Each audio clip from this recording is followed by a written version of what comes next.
Bom dia, meu amigo, minha amiga, que prazer estarmos mais uma vez juntos a fim de estudar a lição da Escola Sabatina. O capítulo 7 de Romanos talvez seja o mais complexo para se compreender. O nosso problema é que vivemos distante demais do autor dessa epístola. Vivemos no século 21 e em uma cultura totalmente diferente da de Paulo. Como entender o que Paulo escreve? Fica ligado aí, pois chegaremos um pouco mais fundo no pensamento paulino. Tema de hoje: pecado e lei.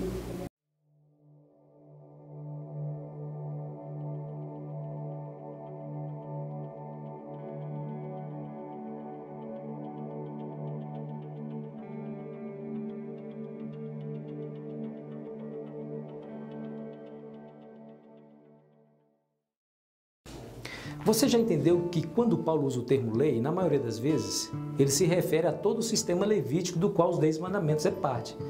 Quando ele cita um dos 10 mandamentos, no contexto de sua defesa de que não vivemos mais sob a lei, ele o faz sem receio, pois a sua audiência primária, os judeus, entendiam perfeitamente que todo o sistema introduzido no Sinai continha os 10 mandamentos. Porém, eles, os 10 mandamentos, não se limitavam ao sistema levítico.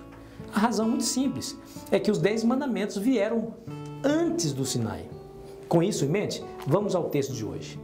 Mas o pecado, tomando ocasião pelo mandamento, despertou em mim toda sorte de concupiscência. Porque sem lei está morto o pecado. Outrora, sem a lei, eu vivia, mas sobrevindo o preceito, reviveu o pecado e eu morri. E o mandamento que me fora para a vida, verifiquei que esse mesmo se me tornou para a morte.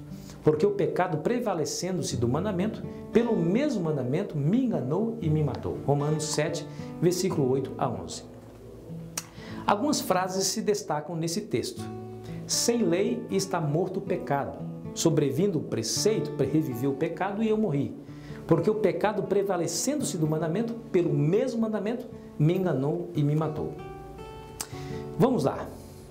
Sabemos que o pecado é a violação da vontade de Deus expressamente declarada. Se Deus diz, não coma do fruto do conhecimento do bem e do mal, e o homem come, ele violou a vontade divina. E isso é pecado. Agora, se não houver nenhuma declaração expressa, não há também violação. E, consequentemente, não há pecado. Por isso, Paulo disse que sem lei está morto o pecado. Entende?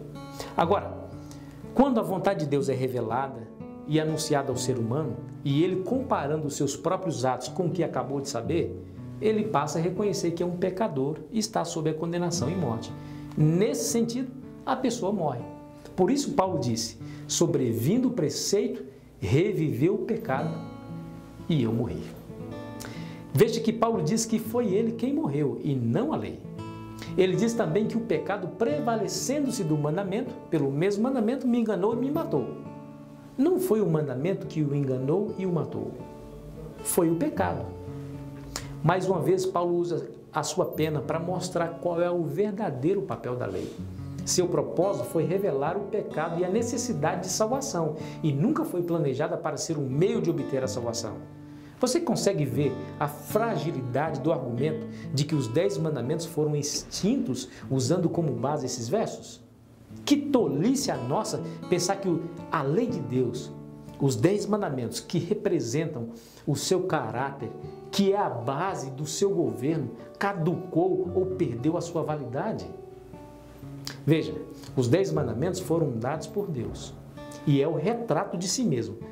Se fossem dados pelo diabo, como seriam? Talvez seriam assim. Podem ter quantos deuses você achar melhor.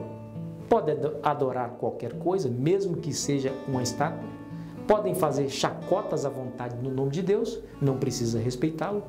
Não se preocupe em guardar dia nenhum. Honrar pai e mãe? Tolice. Não deixe que ninguém pise em você.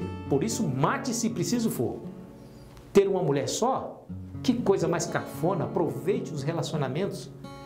Bem, se não conseguir adquirir algo, roube, assim você será feliz. Não tenha nenhum compromisso com a verdade. Mentir de vez em quando não faz mal a ninguém. E não se constranja em cobiçar aquilo que seu próximo tenha. Se é dele, pode ser seu também. Assim seriam os 10 mandamentos do diabo. Por quê? Ora, é exatamente assim que ele é, um contraventor. Agora, vá a Êxodo 20 e leia os 10 mandamentos e veja nele o perfeito retrato do benevolente Criador.